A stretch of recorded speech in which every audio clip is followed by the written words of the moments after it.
बिस्मिल्लाहिर्रहमानिर्रहीम, अस्सलाम वालेकुम। प्रोग्राम कै फ़कीर में मैं आपको खुश आमदीद कहता हूँ। मेरे साथ मौजूद हैं सैयद सरफराज अहमद शाह साहब, रूहानी स्कॉलर हैं, हमें गाइड करते हैं। जो सवाल हम उनके सामने रखते हैं उनके जवाबात देते हैं, और हम हर हफ्ते ये प्रोग्राम आपकी खिदमत में इसी तरह पेश कर रहे हैं कि जो आपके सवाल आते हैं और जहाँ हमारे ऑडियंसेस के सवाल होते हैं वो उनके सामने रखते चले जाते हैं। अभी भी आपसे दरख्वास्त यही है, जब आप प्रोग्राम देखिए आपके ज़हन में जो सवाल से उठें वो ज़रूर हमें लिखिए ताकि हम शाह साहब से गाइडेंस ले सकें इस हवाले से। आज के मौजू के हवाले से ज़रा बात करते हुए हम ये देखें तो पिछले दिनों जो एक तूफ़ान बदतमीज़ी मचा हुआ था, एक असम्बलीज़ में हमारे जिस तरह की गुफ्तगू हुई है, एक उसके बाद सोशल मीडिया पे, टेलीविज़न स्क्रीन पे जिस तरह का माहौल क्रिएट हो गया, उससे हर आदमी ये सवाल उठाने लग गया कि हम किस तरह की कौम है, हम इतनी ज़्यादा तनकीद क्यों करते हैं और हमारी तनकीद में इतनी शिद्दत क्यों पैदा हो जाती है। क्या हमारे यहाँ तालीम और तरबियत की कमी है जिस वजह से हम इस तरह की बातों में मुलव्वस हो जाते हैं? क्या है आखिर ये सब कुछ? बिस्मिल्लाहिर्रहमानिर्रहीम। जो रवैये हमें देखने को मिलते हैं वो असल में आईनादार होते हैं एक बात का कि हम इनपुट क्या दे रहे हैं। जैसे कंप्यूटर के बारे में एक बात कही जाती है कि कंप्यूटर आपको वही कुछ दे देगा जो उसको आपने फीड किया है। हमारे यहाँ कभी एहतजाज नहीं हुआ इस बात पर कि मुख्तलिफ फोरम्स पर हमने ज़ुबान किस किस्म की इस्तेमाल की है। पार्लियामेंट किसी भी मुल्क का सबसे मुक़द्दस अदारा होता है, सबसे ऑगस्ट प्लेटफॉर्म, और वो रिप्रेजेंट करता है एक कौम के मजाज को, एक कौम की सोच को, क्योंकि वहाँ कौम ही के नुमाइंदे बैठे होते हैं। वहाँ पर होने वाली गुफ्तगू तो बहुत ज़्यादा मोहतात होनी चाहिए। अगर हम वहाँ महज़ब गुफ्तगू करेंगे और अल्फाज हमारे केयरफुल होंगे तो फिर कौम पर वैसा ही उसका असर पड़ेगा। जी, यहाँ किसी ज़माने में किसी चैनल पर प्रोग्राम करते हुए मैंने एक किस्सा अर्ज़ किया था जो हिस्ट्री का हिस्सा है वो, और बरतानिया की मिसाल इसलिए मैं दे रहा हूँ, इसलिए नहीं कि मैं कोई ज़हनी तौर पर उनसे मुतासिर हूँ, बल्कि इसलिए कि हमने ये तरीक़ा हुकूमत या एटलीस्ट वोट कास्ट करने का तरीक़ा ये हमने वहीं से मुस्तार लिया है, तो वहीं की मिसाल ज़्यादा बेहतर होगी। बरतानिया के एक वज़ीर आज़म थे मैकमिलन। इट सो हैपेंड कि एक बार पार्लियामेंट में मैकमिलन प्राइम मिनिस्टर थे और एक एमपी वो मैकमिलन के बेटे थे। तो हुकूमत की किसी पॉलिसी पर तनकीद हुई और प्राइम मिनिस्टर के बेटे ने भरपूर तरीके से उस पर तनकीद की। मैकमिलन उनकी तकरीर ख़त्म होने के बाद खड़े हुए और उसका जवाब क्या दिया उस बड़ी सख्त तनकीद का। Gentleman, the worthy MP has expressed his views. Where did he get this wisdom from? It's not up to me to say. अब आप देखिए कि ये एक जवाब उसको इतना बड़ा आईना दिखा दिया कि जो कुछ तुम बोले हो ये मुझसे लिया है तुमने। ये है मयार जो हम सोचते हैं कि पार्लियामेंट में नजर आ जाए। लेकिन ये कोई इतनी बड़ी मायूसी की बात नहीं है। आप ही के साथ प्रोग्राम में मैंने अर्ज़ किया था कि कौमें जो बन रही होती हैं, ट्रांजिशन से गुजर रही होती हैं, उनमें ये तब्दीलियां आती हैं, कोई नई बात नहीं है। तो हमारे यहाँ थोड़ी सी चूंकि लापरवाही का अंसर ज़्यादा आ गया, इसलिए ये बहुत ज़्यादा नुमायाँ हो गई कि आपको हर जगह ज़ुबान हमारी थोड़ी ऐसी सुनने को मिलती है जो नहीं होनी चाहिए। अगर हम शुरू ही में इन चीज़ों पर काबू पा लें तो नौबत यहाँ तक नहीं आती है।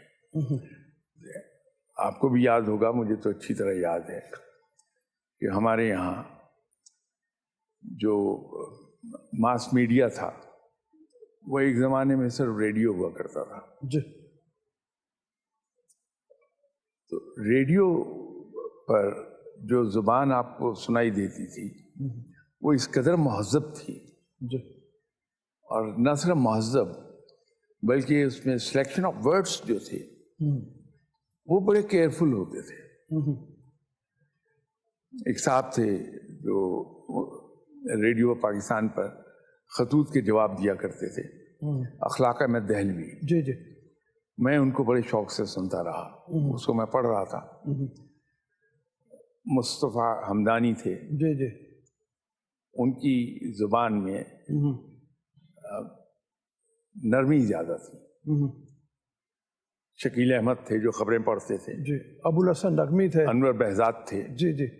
अब इनकी उर्दू की सेहत, तलफ़ुज़ की सेहत और अल्फाज का चुनाव, मैंने खतूत के जवाबात का इसलिए जिक्र किया कि खबरें तो लिखी हुई वो पढ़ देंगे, लेकिन खतूत के जवाबात मेरा ख्याल है कि शायद वो एक्सटेम्पोर देते थे, लेकिन क्या महज़ब ज़ुबान इस्तेमाल होती थी। और क्या मजाल है कि कोई ऐसा लफ्ज़ इस्तेमाल हो जाए जो डेरोगेटरी हो या कोई हर्ट हो जाए उससे। वहाँ से हम चल के यहाँ तक आ गए कि हमारे यहाँ इलेक्ट्रॉनिक मीडिया पर भी अब ना तलफ़ुज़ की सेहत वो है, ना जो स्ट्रिप चलती है उसमें इमला की गलतियाँ बहुत मिल जाएंगी। अगरचे उर्दू मुझे भी नहीं आती है, और मेरा तो एक एजाज़ ये रहा कि बाकी मज़ामीन में तो अल्लाह ताला का करम था, उर्दू में हमेशा 33 नंबर लेके पास हुआ। लेकिन वो इतनी नुमायाँ गलतियाँ होती हैं कि मुझ जैसा इंसान जो उर्दू नहीं जानता वो भी उसे पकड़ लेता है। इनके ऊपर शुरू ही में कोई कदगन लगनी चाहिए थी। अब भी हमारे यहाँ ऐसे अदारे मौजूद हैं जो कंट्रोल करते हैं।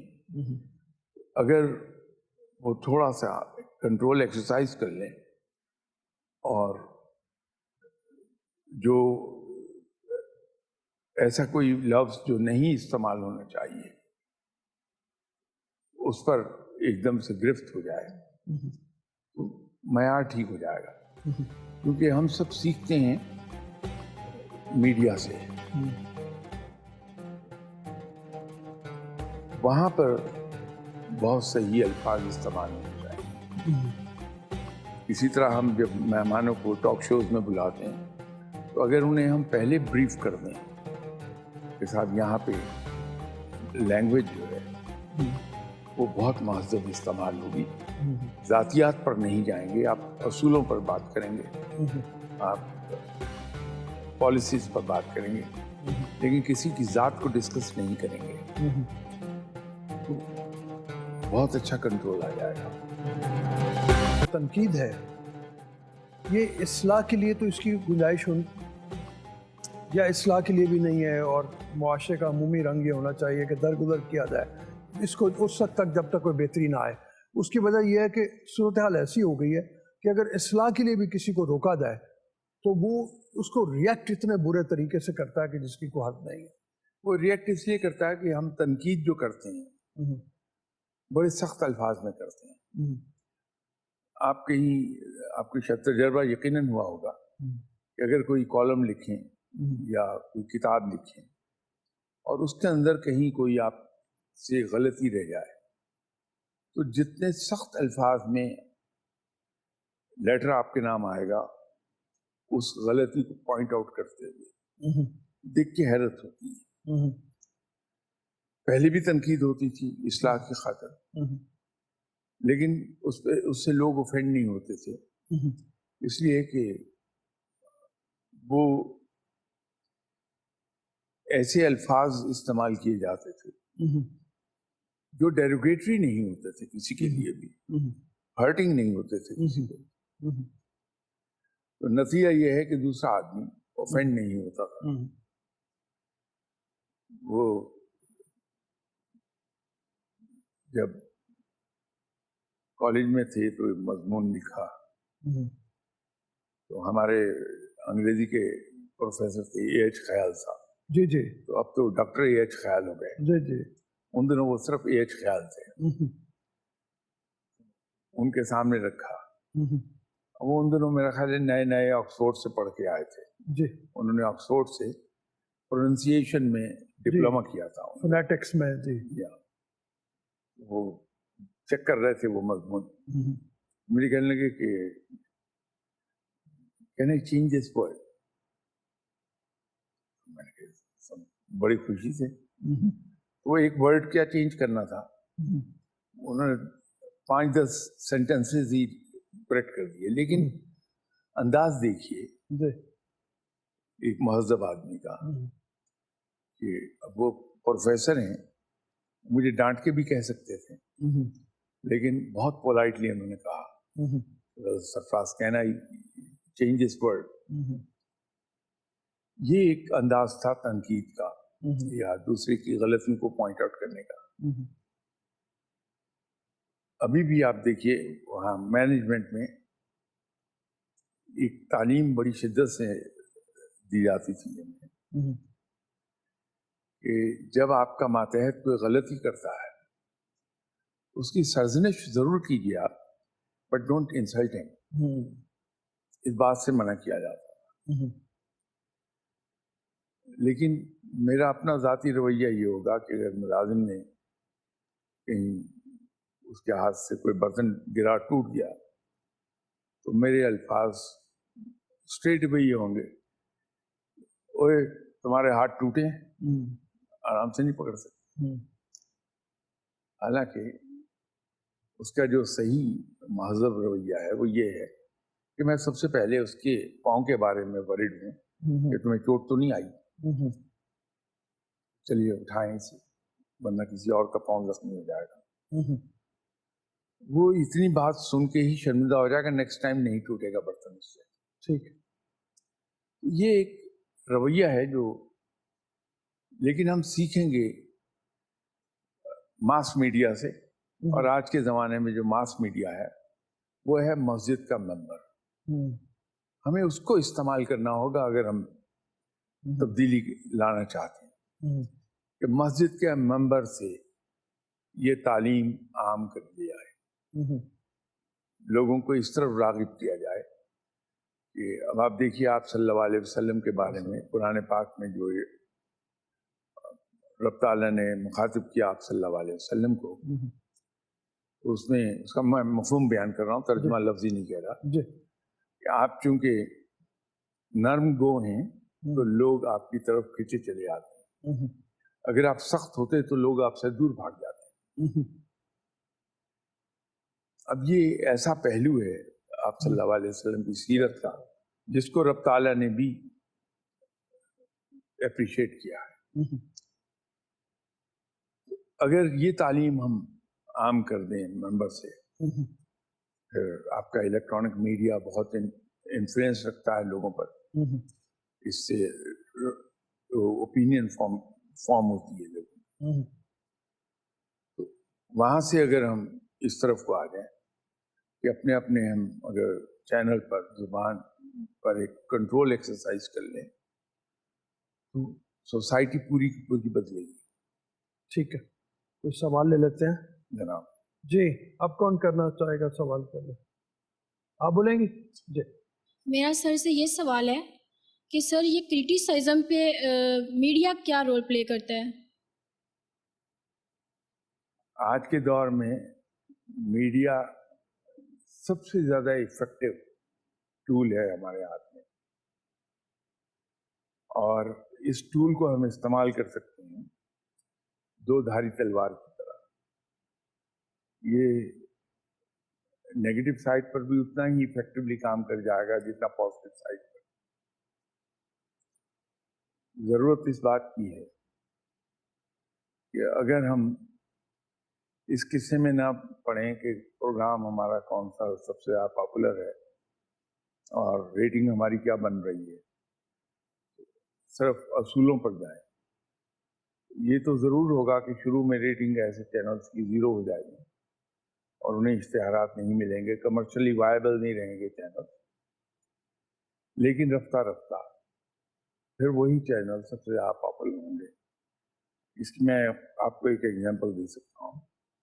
آپ اپنی اگر کلاس روم میں بیٹھی ہیں تو وہاں آپ کے جو پروفیسر ہیں جو بہت لاؤڈ پچ پر گفتگو کرتے ہیں، آپ کے کان کو وہ بھلے لگیں گے صرف 5 منٹ 10 منٹ، اس کے بعد آپ کی توجہ بٹے گی اور بعد میں پھر اریٹیٹ کریں گے۔ لیکن وہ پروفیسر جو بہت نرم لہجے میں گفتگو کرتے ہیں، ان کی بات آپ ہمیشہ شوق سے سنیں۔ تو یہ ایک انسانی فطرت میں ہے یہ چیز کہ جب ہم کہیں چیزیں جو اصول پر مبنی ہیں، ڈیسنٹ ہیں، اچھی ہیں، اور جس کے اندر جو پولائٹ ہیں تادیر ان کو سنتے ہیں، وہی افیکٹو ہوتی ہے۔ لاؤڈ چیزیں نہیں افیکٹو رہتی۔ تو میڈیا بہت زبردست ٹول ہے آج کے زمانے میں، اس کو استعمال کیا جانا چاہیے قوم کی تربیت کے لیے۔ اس کے اصول کچھ تو بتا دیا آپ نے پہلے، کہ جو پرانی مثالیں دے کے کہ جس طرح زبان کی درستگی ہے، جس طرح سے نرم لہجے میں بات کرنا ہے، جس طریقے سے اخلاقی قدروں کا خیال رکھنا ہے، یہ تمام اگر خیال رکھا جائے تو پھر میرے خیال میں اس کے لیے زیادہ بہتر یہ ہے کہ تمام میڈیا ہاؤسز اکٹھے بیٹھ کے ایک ضابطۂ اخلاق کم از کم مرتب ضرور کریں اور وہ بنائیں اور وہ دیکھیں کہ قوم کی اصلاح کے لیے یہ بہت ضروری ہے۔ اور میرے خیال میں اس معاملے میں اگر گورنمنٹ بھی کوئی اسٹیپ لیتی ہے آگے تو اس کو بھی خوشائن مطلب قرار دینا چاہیے۔ دیکھیے میں تو اس میں کچھ یوں سجیسٹ نہیں کر سکتا۔ ایک تو میں کوئی پڑھا لکھا آدمی ہوں نہیں، نمبر 2 میرا تجربہ نہیں ہے میڈیا پر، لیکن میڈیا میں بڑے بڑے سلجھے ہوئے انتہائی تعلیم یافتہ اور بہت سمجھدار لوگ موجود ہیں۔ ہر چینل پر آپ کو کئی لوگ ملیں گے ایسے۔ ایسا نہیں ہے کہ ہمارے یہاں قحط ہے، لیکن انہیں اگر آپ موقع دے دیں تو وہ آپ کو ایک ایسا ضابطۂ اخلاق بنا کے دے دیں گے جو سب کو ایکسیپٹیبل بھی ہوگا اور جو پازیٹیو ہوگا قوم کے لیے۔ ہمارے اسلاف کی کہانیاں بہت اعلیٰ درجے کی ہیں۔ ہم جو نصیحتیں بحیثیت پاکستانی باپ کے، میرا دل پسند مشغلہ یہ ہے کہ ایوری 2 منٹس میں ایک ایڈوائس ڈش آؤٹ کر دوں اپنی اولاد کو، بغیر یہ جانے کہ نصیحتیں کرنے سے دوسرا آدمی دور بھاگتا ہے، سبق نہیں سیکھتا۔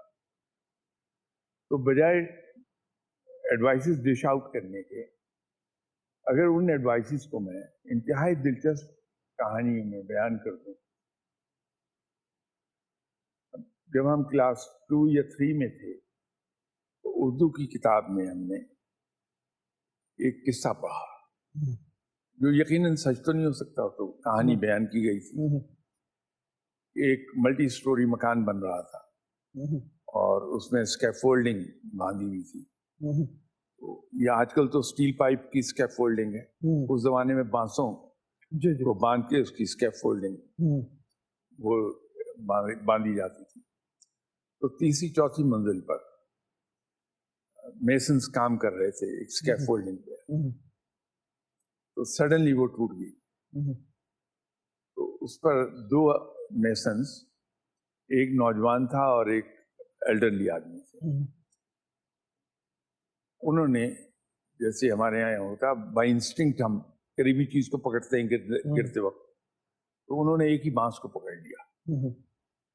अब वो बांस उन दोनों के बोझ के नीचे झुक रहा था, तो ख्याल यही था कि ये बांस टूट जाएगा। तो नौजवान ने उन एल्डरली साहब से कहा कि देखिए, आपकी बहुत सी जिम्मेदारियां हैं, आपको, आपकी फैमिली है, मेरा कोई नहीं है।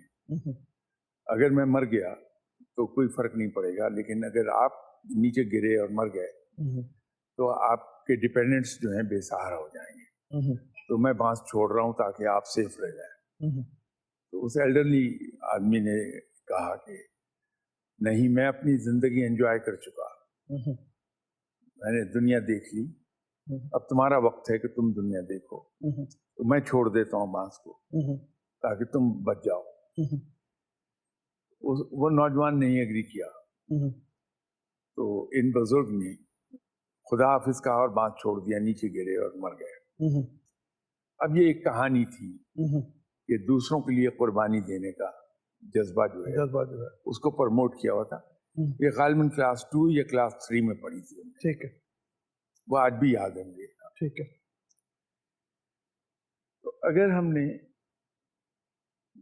निज़ाम तालीम में ये दोबारा तब्दीलियां कर ली, ऐसी कहानियां हम नर्सरी के बच्चों को और प्राइमरी स्कूल जाने वाले बच्चों को इस तरह की कहानियां बताएं। ये तो एक मैंने बताई है, हमारे यहाँ तो तमाम क्लास 5 क्लास 6 तक कहानियां ही थी, उसी के जरिए तालीम दी।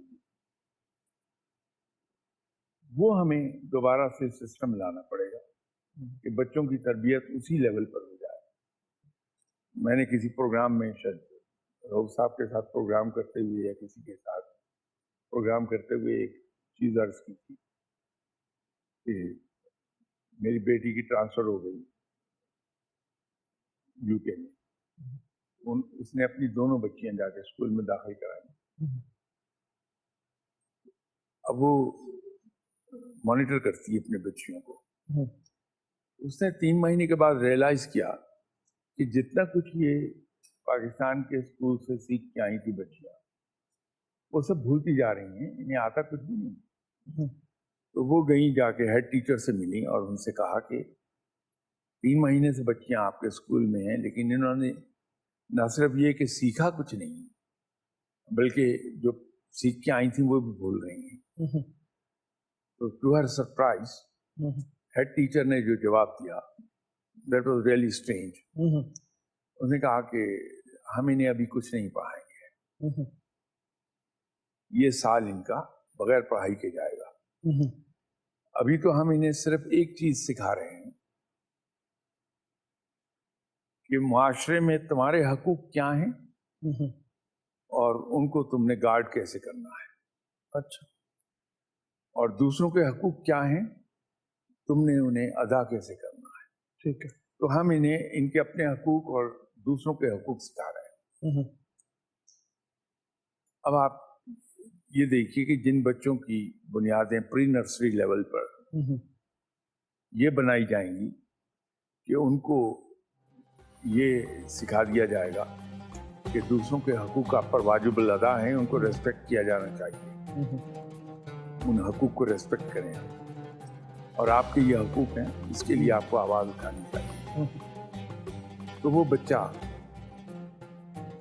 जब बड़ा होगा तो उसके अंदर किस किस्म का एटीट्यूड आएगा सोसाइटी के टुवर्ड सोसाइटी। ये निज़ाम तालीम में हमें तब्दीली लानी पड़ेगी, उसके बाद ही मुमकिन होगा। अदरवाइज हम इसी तरह कभी नॉर्थ को भागेंगे, कभी साउथ को, कभी वेस्ट को, कभी। सब जैसे आप फरमा रहे हैं बचपन की कहानियाँ, मुझे ज़रा बड़े होकर याद है कि 6ठी 7वीं जमात में आपको हिकायात सादी पढ़ने को मिल जाती हैं। बेशक। और पूरी की पूरी हिकायात सादी जो है, गुलिस्तान जिसको बोलते हैं, वो इसी तरह की कहानियों पे मबनी है जिसमें कोई ना कोई नसीहत है। پہلی حکایت جو پہلے بھی شاید ہم نے ذکر کیا ہو کہ وہ ایک بادشاہ کے حوالے سے جس نے قیدی کے قتل کا حکم دیا تو اسے گالیاں دینی شروع کر دی. تو کسی اور زبان میں وہ بول رہا تھا. بادشاہ نے اپنے ایک وزیر سے پوچھا کہ یہ کیا کہہ رہا ہے. وہ وزیر نیک تھا. اس نے کہا یہ آپ کو دعائیں دے رہا ہے اور کہہ رہا ہے مجھے معاف کر دیں تو میں آپ کے بزرگوں کے لیے بچوں کے لیے دعا کروں گا. تو ایک اور وزیر جو تھا جو نیک نہیں تھا جو سخت گیر تھا اس نے کہا کہ نہیں یہ تو آپ کو گالیاں دے رہا. تو بادشاہ سلامت نے پہلے وزیر کو کہا کہ دیکھو وہ جھوٹ جو کسی کی جان بچانے کے لیے ہو وہ بہتر ہے اس سچ سے جو کسی کی جان لینے کے لیے ہو. بالکل صحیح. اور اس کی جان بخشی بھی کر دی. تو مطلب ایسی حکایات ایسی وہ جو ہے وہ تربیت کی بہت بڑی ایک یہ چیزیں اب ہمارے سلیبس سے نکل گئی ہیں اور سلیبس سے نکل جانے کے نتیجے میں یہ ہوا ہے کہ ہمارے ذہنوں کی تربیت کسی اور رنگ میں ہو رہی ہے. یہ حکایات رومی جی جی یہ پڑھائی جاتی تھی ان کو دوبارہ سے رواج دے دیا جائے اور پھر ہم اپنے کیریکٹر بلڈ اپ کرنے کے بعد کسی طرح کی بھی تعلیم حاصل کریں گے وہ فائدہ مند ہو جائے گی. ٹھیک ہے. جی کون ہے آپ؟ سر میرا سوال آپ سے یہ تھا کہ پریکٹیکل مینیفیسٹیشن کے بغیر تنقید کی کیا ورتھ ہے؟ کیونکہ سر تنقید کو اگر ہم صرف اور صرف تھیوریٹیکل فریم ورک میں کنفائن کریں گے بند کریں گے تو اس کی سگنیفیکنس کوئی نہیں رہتی. بہت سارے سر رائٹرز ہیں جو کرٹیسائز کرتے سوسائٹی کو پولیٹیکل اسٹرکچرز کو لیکن چینج نہیں آ رہی کیونکہ پریکٹیکل شیپ نہیں دی جا رہی تنقید کو. تو پریکٹیکل شیپ کی سگنیفیکنس کیا ہے تنقید میں؟ دیکھیے جیسے میں نے پچھلے پروگرام میں عرض کیا تھا کہ تبدیلی اس وقت تک نہیں آ پائے گی جب تک کہ میں خود اپنے آپ کو تبدیل نہیں کروں گا. اس کے بغیر تبدیلی کبھی نہیں آئے گی.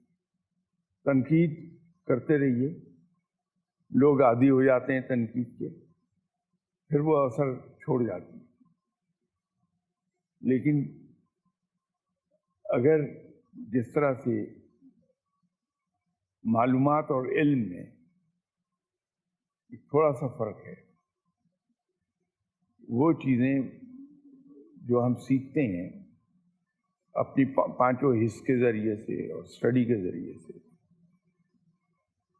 وہ اگر ہمارے رویے ٹورڈز لائف اگر اس پر اثر انداز نہ ہو سکیں تو وہ صرف معلومات ہیں. لیکن اگر وہ ہمارے رویوں کو بدل دیں تو وہ علم ہو جائے گا. اسی طرح یہ تنقید اگر اس کو ہم تنقید کو ریسیو کر لیں اور اپنے آپ کو کریکٹ کر لیں تو اس سے بہتری آ جائے گی. لیکن ہو یہ رہا ہے کہ اگر میں کسی بات پر تنقید کروں گا تو اتنا ہارش ہو جاؤں گا اپنی تنقید میں کہ جس پر تنقید کر رہا ہوں بجائے اس تنقید کو وہ ریسیو کرنے کے ریئیکٹ کرے گا کیونکہ میں سخت ہو گیا بہت زیادہ. تو جب وہ ریئیکٹ کرے گا تو اس پہ عمل کبھی ہو نہیں سکے گا. یہی ہو رہا ہے. تو ہمیں اپنی تنقید میں بھی اگر نرمی ہوگی. دیکھیے ایک زمانے میں جو ابھی بہت چھوٹا تھا یہ یاد نہیں کون سی کلاس تھی تو ہم نے ایک قصہ پڑھا. جناب حضرت امام حسین رضی اللہ تعالیٰ عنہ اور جناب امام حسن رضی اللہ تعالیٰ عنہ دونوں مسجد میں تھے. وضو کر کے فارغ ہوئے. اتنی دیر میں ان کی نظر پڑی کہ وضو کر رہے ہیں. ظاہر عمر کا بڑا فرق تھا. تو بجائے یہ کہنے کے کہ حضرت آپ نے غلطی کی تو انہیں کہنے لگے کہ دیکھیے ہمیں وضو ٹھیک سے آتا نہیں ہے تو ہم آپ کے سامنے وضو کرتے ہیں تو جہاں ہم غلطی کریں ہمیں بتا دیجیے گا کریکٹ کر دیجیے. تو دونوں نے وضو نئے سرے سے کیا تو سمجھ گیا کہ مجھ سے فلاں جگہ غلطی ہوئی ہے تو انہوں نے اپنا وضو دوبارہ سے کر لیا. اب تنقید کے اندر اگر یہ پہلو آ جائے حالانکہ یہ تو دونوں شہزادگان ہیں بہت مقام ہیں تو آپ کہہ سکتے تھے ان سے ادب کے ساتھ کہ آپ کے وضو میں فلاں جگہ کمی رہ گئی. غلطی نہ بھی کہتے تو کوئی نے کچھ کہہ نہیں سکتا تھا جو مقام اللہ نے انہیں بخشا ہے. لیکن یہ دیکھیے کہ کس خوبصورت طریقے سے انہوں نے کنوے کر دی بات. تو اگر ہم یہ چیزیں سیکھے ہوئے ہوں, اس سے ہوگا کہ یہ کہ تنقید جس پر کی جا رہی ہے وہ اوفینڈ نہیں ہوگا, اور اوفینڈ ہو کر ریئیکٹ نہیں کرے گا, بلکہ اس کے ریسیو کر کے اپنے آپ کو کریکٹ کر لے گا.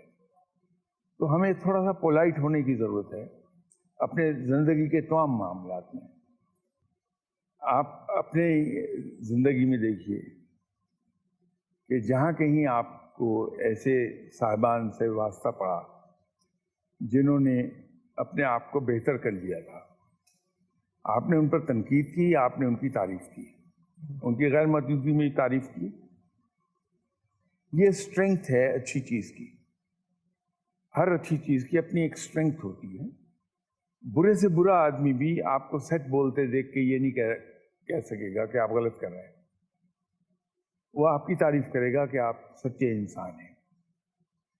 تو جب کوئی ایک انڈیویجول اپنے آپ کو ڈھال لیتا ہے اس معیار کے مطابق یا اس کے قریب چلا جاتا ہے جو رب تعالیٰ نے ایک مسلمان کے لیے سیٹ کیا ہے اس دین کے ذریعے, تو ہر کوئی حتیٰ کہ نان مسلم بھی وہ آپ کی تعریف کرنے پہ مجبور ہیں, کیونکہ اچھائی کی اپنی ایک اسٹرینگتھ ہے. تو آپ کو دیکھ کے اور کئی لوگوں کو ٹیمپٹیشن ہوگی, ان کو حوصلہ ملے گا. تو یہ کبھی نہیں ہوتا کہ ایک آدمی اگر اپنے آپ کو اچھا بنا لے تو دوسرے اس سے متاثر نہ ہوں. آپ اپنے اساتذہ کو اپنا رول ماڈل بناتے ہیں اس لیے کہ ان کو آپ کو ان کی بہت سی اچھی چیزیں نظر آ رہی ہوتی ہیں اور وہ متاثر کر رہی ہوتی ہیں, تو آپ نے رول ماڈل بناتے ہیں. ہم کہیں جاتے ہیں, جو آدمی ہم سے بہت پولائٹلی اور عزت کے ساتھ گفتگو کرتا ہے, چاہے وہ ہمارا کام نہ کرے, ہم اس کو اپریشیٹ کرتے ہیں. تو اس سے مت گھبرائیے کہ آپ ایک آدمی ہیں. دیکھیے لاہور کتنا بڑا ہے, اگر یہاں بجلی چلی جائے تو میرے پاس ایک چھوٹی کینڈل ہے, میں جلا کے ہاتھ میں لے کے اپنے گھر کے باہر کھڑا ہو جاؤں تو ہارڈلی 10 فیٹ ریڈیس کا ایریا اس میں روشنی ہوگی. شہر اتنا بڑا ہے, میری ایک موم بتی اس کو روشن نہیں کر سکتی, لیکن امکان یہی ہے کہ مجھے موم بتی لے کے باہر کھڑے دیکھ کے میرا پڑوسی اور آ جائے گا, اس کو دیکھ کے اور آ جائے گا. رفتہ رفتہ سبھی لوگ چھوٹی چھوٹی کینڈل لے کر باہر نکل آئیں گے, پورا شہر روشن ہو جائے گا. تو ہمیں یہ ذہن میں رکھنا چاہیے کہ نیکی کی اپنی ایک طاقت ہے, اور رب تعالیٰ نیکی کو سرنگو نہیں ہونے دیتا کبھی. اس کے پازیٹیو اثرات آتے ضرور ہیں قوم پر. بہت مہربانی, تھینک یو ویری مچ. ہمارے پروگرام کا وقت ختم ہو رہا ہے اسی بات پہ کہ رب تعالیٰ نیکی کو پسند کرتا ہے, نیکی کو کبھی سرنگو نہیں ہونے دیتا. ہم اپنے پروگرام کا اختتام کرتے ہیں, اگلے پروگرام میں انشاءاللہ پھر ملیں گے. اللہ حافظ.